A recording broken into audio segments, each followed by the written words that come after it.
اخیری دا مسله لا درته بیانوم د تکبیرات تشریک او د عیدګاه څخه مخکې یا وروسته وضعیه کول دا خبر لا خبره ده. دا مسله د سلج په غور سره واوري. په کلو کې د جمیل منځ نشته، په کلو کې عیدګاه نشته، په کلو کې تکبیرات تشریق نشته. البته کتاب لیکلی دی کچا په کلو کې نارینه یا ښځې تکبیرات تشریق ویل هغه باک نه شکار چې هغه دی ودی وایي، لیکن واجب لازم نه دی. په شروع کې لازم دی، واجب دي ځان منځ باندې وایي. په کله کې د جمیل منځ نه دی جائز مورځي، په کله کې عیدګاه نه ته مورځي. بعض کسان تکبیرات تشریق پیژنل. تکبیرات تشریق ودی ته وایي چې د حج اکبر په ورځ باندې شروع کیږي، بیا د اختر تر څلورمې پورې تکبیرات تشریق سره کم دي. الله اکبر الله اکبر لا اله الا الله والله اکبر الله اکبر ولله الحمد. دې ته تکبیرات تشریق وایي. دغه بیا د هر منځ بعد یو واره ویل واجب دي، لازمي دي. درې واره چې بیا مستحب دي، پس وکه اواز سره په زور نه. لیکن دا په کلی کې نشته، نه په کلی کې د جمیل منځته، نه په کلی کې عیدګاه شته. ذکر رسول الله فرمایي لا تشریق ولا فطر ولا اضحى الا في مصر جامع. ما سوا د غټ اشاره نه تکبیرات تشریق سره رسول الله فرمایي، نه د جمیل منځته او نه د اختر منځته.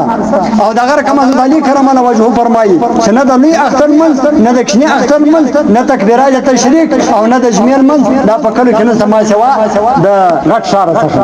اوس په کلی کې کوم خلک ورته جوړېدل الته ځانونه ستړي کوي. کتابونه لیکلي دي چې په کلی کې جمیل منځ مکروه تحریمي دی، حرام دی، ناجایز دی، ناروا دی. څه حرام ورته وایي او ته به دلته مفتي سولې طالب تعلیم چې علماء د نمونه ته به دار چادر مخ رواني پیسې د پر ګوډو باندې ورته شي. د جمیل منځ په کلو کې نشته، مکروه تحریمي کار کوي، د مبشن منځ قضا کوي. ورځ د قیامت دی الله تعالی په دال منځ باندې نشي ګناګار دي، سخت ګناګار دي. یو منځ نبی علیه الصلاه والسلام چې قصدن قضا کې اتیا کاله الله جل جلاله په جهنم سزا درکړي. دې مشکل شریف حدیث دی. اتیا کاله په ول منځ باندې نو چې ار مبشن د جمیل فرض باندې انسان قضا کوي او قصدن قضا کوي دا به انسان صالح ګوره شار و چی ته وایي. د حماز په پدا کې دی وای بس چې غټ کلی باغ صحیح دی چې قاضي او حاکم پکشي. قاضي او حاکم په تحصیلدار نه دی، په تانا نه دی چې بس تانا او تحصیلدار ما جراله په تحصیل باندې بس د جمیل من جایز. تحصیلدار فرق هیڅ دغه نه دی. اخم د سو تر دې سو تر دې سو تر لاس لاندې دی. لکه په د بازارو کې شنی د سید دی د سپید دی دغه کسان چې شنی دې ته حاکم او قاضي وایي. نو سبا د حاکمان د قاضیان په ځګ باندې دغه په کوم ځای کې دا موجود دی. د فیصله کوي، د خلک نه سي دی وهل تر ټل کوي، د خپل خبره چلیږي. دغه ځای کې د جمیل من جائز دی، کشیر دغه نه ال د جمیل منځ مکروه تحریمي حرام ناروا ناجائز عام خاصه داوان ناس ته هم حاضر پر خبره باندې ار وخت چې په کلی کې د جمیل منځ نه دی جائز مورځي، په کلی کې عیدګاه نه ته مورځي. فاده سره د تکبیرات تشریق خبره نه کوله چې تکبیرات تشریق په کلی کې نشته.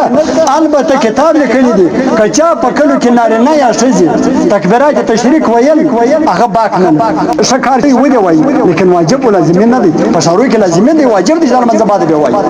فاده سره د وضعیه خبره کچیر په یو کلی کې د عیدګاه منځ کېږي. ګوري چې وضعیه دې نه ځنډوي.